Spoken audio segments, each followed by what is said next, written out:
പരിശുദ്ധ പരമദിവ്യകാരുണ്യത്തിന് നേരവും ആരാധനയും സ്തുതിയും പുകഴ്ചയും ഉണ്ടായിരിക്കട്ടെ.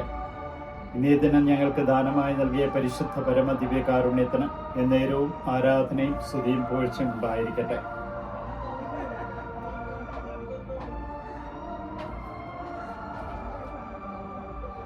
യേശുവിനെ സമ്പൂർണമായിട്ടും അനുഗമിച്ചവരെ കൊല്ലാനും കല്ലെറിയാനും ആഗ്രഹിച്ച ഒരു ജനക്കൂട്ടത്തെക്കുറിച്ച് അപ്പോസ്തല പ്രവർത്തനത്തിൽ നിന്ന് ഓർമ്മിപ്പിക്കുന്നുണ്ട്.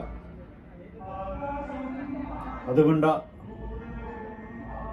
ദേവന്മാർ മനുഷ്യരൂപം കൊണ്ടുവന്നിരിക്കുന്നുവെന്ന് ഉച്ചത്തിൽ വിളിച്ചു പറഞ്ഞുകൊണ്ട് ബർന്നബാസിനെ സേവൂസ് എന്നും പൗലോസിനെ മറ്റൊരു ദേവനായിട്ടും അവർ സങ്കല്പിച്ചുകൊണ്ട് വിളിച്ചു പറഞ്ഞു.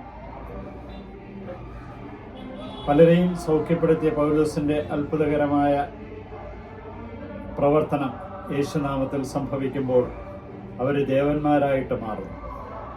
ജീവിക്കുന്ന ദൈവത്തിലേക്ക് തിരിയണമെന്ന് പൗലോസ് അവരെ ഉത്ബോധിപ്പിക്കുന്നുണ്ട്. ഞങ്ങൾ വെറും മനുഷ്യരാണ്, യേശുവിൻ്റെ നാമത്തിലാണ് ഞങ്ങൾ സൗഖ്യപ്പെടുത്തുന്നത്.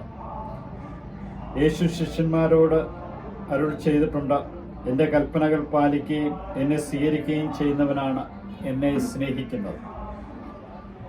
പിതാവിനെ സ്നേഹിക്കാനും പുത്രന്റെ സ്നേഹത്തെ നിലനിൽക്കുവാനുള്ള ഒരു വലിയ വിളി കർത്താവ് ഇന്ന് പ്രഭാതത്തിൽ ഞങ്ങൾക്ക് നൽകി അനുഗ്രഹിച്ചതിനെ ഓർത്ത് നന്ദി പറയുന്നു. ഇന്നേ ദിനം നിന്റെ കാരുണ്യവും സ്നേഹവും അനുഭവിച്ചുകൊണ്ട് ജീവിക്കുവാൻ ഞങ്ങൾക്ക് ഓരോരുത്തർക്കും കൃപ നൽകണമേ. ഈ ദിവസത്തിന്റെ ഓരോ മണിക്കൂറും നിന്റെ സ്നേഹത്തിന്റെ നിറവായി മാറുവാൻ തക്കവിധം ഞങ്ങളെ ഓരോരുത്തരെ അനുഗ്രഹിക്കണമേ.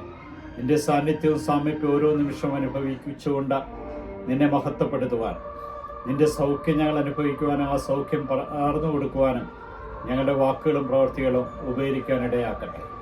കാരുണ്യവാനായ കർത്താവെ, ഇന്നേ ദിനം ദാനമായി നൽകി അങ്ങയുടെ തിരുമുമ്പിൽ ഈ ദിവസത്തെ സമർപ്പിക്കുമ്പോൾ എൻ്റെ സ്നേഹത്തിൻ്റെ ചൈന്യം പകർന്നു കൊടുക്കുവാൻ തക്കവിധം ഞങ്ങളെ ഓരോരുത്തരെയും അനുഗ്രഹിക്കണമേ. ഞങ്ങൾ കണ്ടുമുട്ടുന്നവരെയും ഞങ്ങളുടെ അരികിലേക്ക് വരുന്നവരെയും ഞങ്ങൾ ചെല്ലുന്നെത്തുന്നിടത്തും നിന്റെ കാരുണ്യവും സ്നേഹവും അനുഭവിക്കുവാൻ ഇടയാക്കണമേ. ഞങ്ങൾക്ക് ഇന്ന് ആവശ്യമുള്ള എല്ലാ കൃപകളും നൽകി നീ അനുഗ്രഹിക്കണമേ. നിത്യം പിതാവും പുത്രനും പരിശുദ്ധാത്മാവും സർവീശ്വര ഈ ആരാധനയിൽ പങ്കുചേരുന്ന എല്ലാവരെയും നീ അനുഗ്രഹിക്കുകയും വിശുദ്ധീകരിക്കുകയും ചെയ്യണമേ. ഈശോയെ നന്ദി, ഈശോയെ സ്തുതി, ഈശോ ആരാധന.